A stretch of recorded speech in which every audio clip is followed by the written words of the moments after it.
Saudara-saudara sekalian, saya ingin ucapkan terima kasih atas kerja keras semua menteri dan semua wakil menteri Kabinet Merah Putih yang saya pimpin ini. Kita adalah satu tim, tidak mungkin ada keberhasilan tanpa kerjasama tim yang baik.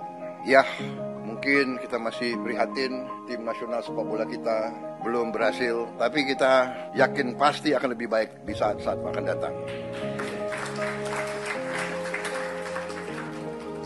Ini juga ada tim yang baru, ya kan, pelatih baru, tim teknis baru. Jadi saya percaya kita akan mencapai hal yang baik. Sepak bola ini adalah sesuatu yang penting karena rakyat kita memang merasakan bahwa sepak bola itu menggambarkan tekad kita, menggambarkan semangat kita. Indonesia tidak boleh dianggap remeh oleh bangsa manapun di dunia, termasuk terutama di hal-hal seperti olahraga.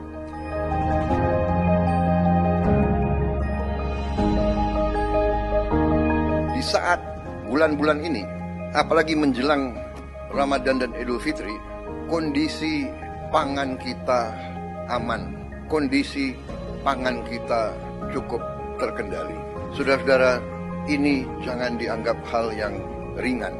Kita negara keempat terbesar di dunia, jumlah penduduk kita sangat besar, dan bertahun-tahun kita selalu khawatir dengan keamanan pangan kita. Kita selalu khawatir kita harus impor.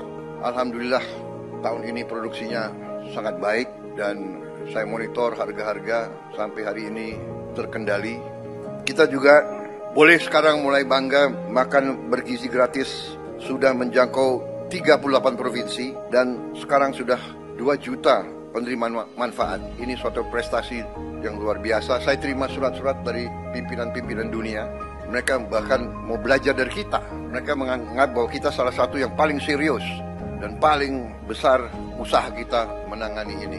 Kemudian salah satu yang luar biasa juga, kita berani meluncurkan Badan Pengelola Investasi Danantara Indonesia. Dan saya tegaskan bahwa setiap saat pekerjaan dan semua kebijakan Danantara ini harus bisa diaudit, harus bisa diawasi, harus bisa dipertanggungjawabkan setiap saat oleh siapapun yang menginginkan.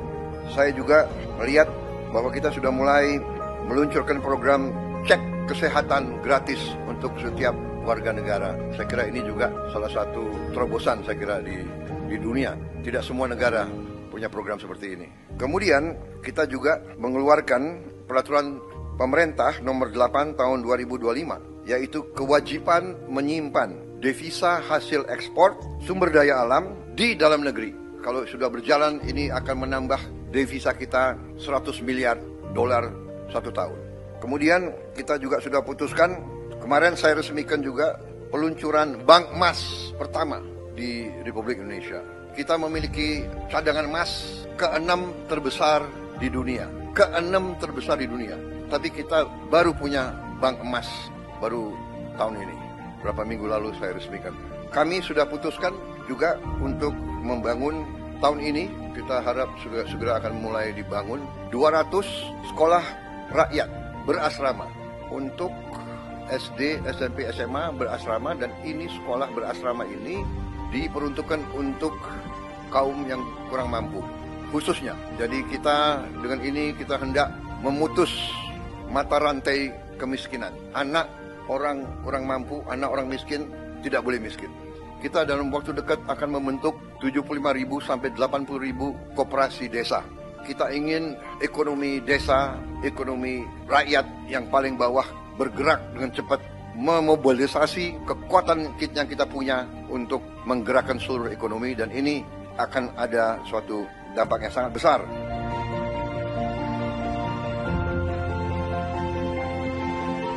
Kita juga berhasil bekerja sama dengan swasta sehingga THR bagi pekerja swasta, BUMN dan BUMD bisa diberikan paling lambat 7 hari sebelum Hari Raya Idul Fitri.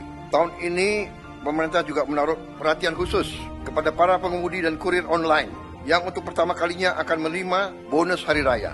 Juga THR dan gaji ke-13 bagi 9,4 juta aparatur negara. Ini sudah kita umumkan. Juga untuk membantu masyarakat, kita berhasil untuk menurunkan harga tiket pesawat dalam negeri mencapai 13% penurunan.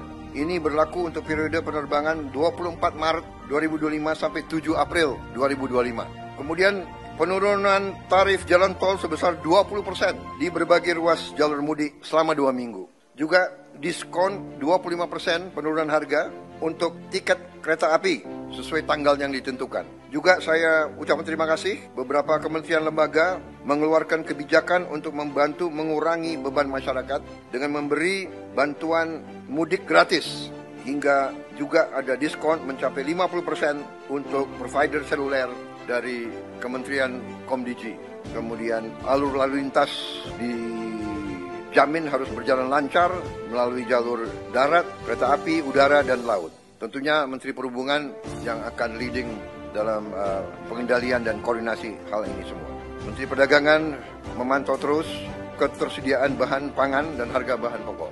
Juga kita antisipasi bahwa di sektor pariwisata ini juga akan meningkat dan perlu antisipasi dari Menteri Pariwisata hal-hal yang harus disiapkan. Tentunya segi keamanan Polri, TNI, BIN, Kemenhub, BUMN, dan kementerian lain ikut semuanya membantu untuk memantau keamanan. Di bidang industri dan tenaga kerja juga berjalan baik.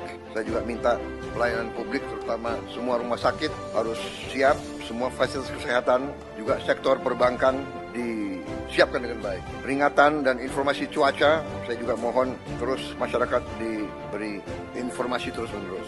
Terima kasih, saudara-saudara.